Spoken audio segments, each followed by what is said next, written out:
In today's video, I'm going to teach you how to add Google Maps in Canva. This is a simple way to show directions or highlight a location in designs like event flyers, business cards, or social posts. And it only takes a minute once you know where to look. First, launch Canva and open an existing project or create a new one. If you are starting a fresh design, pick a size or template that fits your goal, maybe an A4 flyer, a poster, or a social square so the map element fits neatly into your layout. Take a moment to name your design and set up any text or images you plan to pair with the map. Having that context makes placement easier later. Next, go to the Apps section. You'll find the Apps icon on the left hand sidebar of the editor.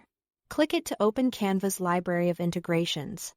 This is where you connect features that bring live content into your designs, and Google Maps is one of the most useful for location-based projects. Use the app's search bar to type Google Maps. Then select the official Google Maps app from the results. This opens a panel where you can quickly search for any place. It's built right into the editor, so you don't need to switch tabs or copy and paste screenshots. Now, find your location. In the app's search field, enter the specific address or the business name. Be as precise as possible, include the street, city, or postal code to narrow it down. As you type, you'll see suggestions appear. Choose the option that matches your location. You'll get a preview, so double-check the name and area before you add it to your design to ensure it's the right spot.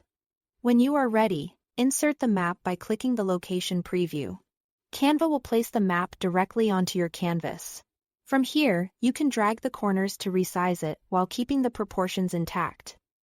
And click and drag to reposition it within your layout. Watch for Canva's alignment guides as you move the map. They help you keep margins consistent and line things up with text or images. If your design has a headline or call to action, give the map enough breathing room so everything remains readable. You can also tune the size so important landmarks remain visible at a glance. That's all there is to it. Thanks for watching.